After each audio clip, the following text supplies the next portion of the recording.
മറഞ്ഞ കാര്യം അറിയുമെന്ന, അദൃശ്യമറിയുമെന്ന വിശ്വാസമാണ്. അല്ലാഹു തആല പരിചയപ്പെടുത്തിയതോ അല്ലയാണ് ആലിമുൽ ഗൈബ്, അദൃശ്യജ്ഞാനി അല്ലയാണ്. ആലിമുൽ ഗൈബി വശഹാദ, ദൃശ്യവും അദൃശ്യവും അറിയുന്നവൻ അല്ലയാണ്. അല്ലാമുൽ ഗുയൂബ്, എല്ലാ ഗൈബുകളെയും അറിയുന്നവൻ അല്ലയാണ്. വഇൻദഹു മഫാത്തിഹുൽ ഗൈബ്, അദൃശ്യത്തിന്റെ താക്കോലുകൾ അവന്റെ പക്കലാണ്. എത്രയെത്ര ആയത്തിൽ അല്ലാഹു പഠിപ്പിച്ചത്. നബിയോടല്ല പറഞ്ഞുവല്ലോ, നബിയെ താങ്കൾ പറയണം, താങ്കൾ പഠിപ്പിക്കണം, എനിക്ക് ഗൈബ് അറിയുകയില്ല. ഖുൽ ലാ അഖൂലു ലക്കും ഇൻദീ ഖസാഇനുല്ലാഹ് വലാ അഅലമുൽ ഗൈബ, എനിക്ക് ഗൈബ് അറിയുകയില്ല എന്ന് നബിയെ താങ്കൾ പറയണേ, താങ്കൾ പ്രഖ്യാപിക്കണേ. ഖുർആന്റെ കൽപ്പനയാണ്. എത്ര വചനങ്ങൾ.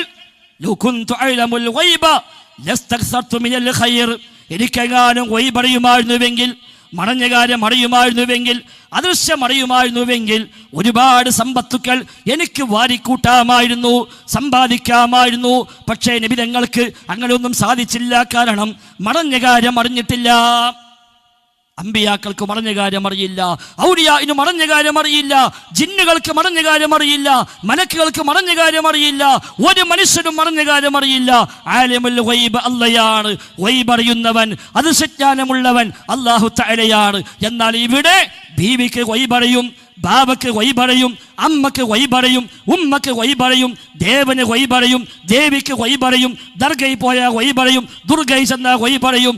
എല്ലാം ഗൈബിന്റെ കേന്ദ്രങ്ങളായി, അദൃശ്യജ്ഞാനത്തിന്റെ കേന്ദ്രങ്ങളായി എല്ലാവരും മാറുകയാണ്. പച്ച ഷാളുമിട്ടിറങ്ങിയാൽ അവരൊക്കെ അദൃശ്യജ്ഞാനമുള്ളവരാണത്രേ. തങ്ങളെന്ന് പേര് വെച്ചാൽ അവരൊക്കെ അദൃശ്യജ്ഞാനമുള്ളവരാണത്രേ. വലിയുല്ലാഹി എന്ന് പേരിട്ടാൽ അവരൊക്കെ അദൃശ്യമറിയുന്നവരാണത്രേ. എൻ്റെ കണ്ണെപ്പോഴും ലൗഹീലെന്നോ അവരെന്നാണ് മുഹിദ്ദീൻ മാലി പറഞ്ഞത്. ശൈഖിന്റെ കണ്ണെപ്പോഴും ലൗഹുൽ മഹ്ഫൂദിലാണത്രേ. ലൗഹുൽ മഹ്ഫൂദ് നോക്കി വായിക്കുമെന്നാണ്, അതിലുള്ള കാര്യം അറിയുമെന്നാണ്, അത് പറഞ്ഞു കൊടുക്കുമെന്നാണ്. ഒരു വസ്തുവിനോട് കുഞ്ഞെന്ന് പറഞ്ഞാൽ അത് ഉണ്ടാകുമത്രേ. വല്ലോരു വസ്തുവിനെ കുഞ്ഞെന്ന് ചൊല്ലുകിൽ ബിരികെ ഉരുവാകും എന്ന് പറഞ്ഞോവർ. ഏതെങ്കിലും വസ്തുവിനോട് മുഹീദ്ദീൻ ശൈഖെങ്ങാനും കുഞ്ഞെന്ന് പറഞ്ഞാൽ, ഉണ്ടാവട്ടെ എന്ന് പറഞ്ഞാൽ അതങ്ങനെ ഉണ്ടായിത്തീരുമെന്ന് വരെ പറഞ്ഞു പ്രചരിപ്പിക്കുന്നിടത്തേക്ക് സമൂഹമെത്തി.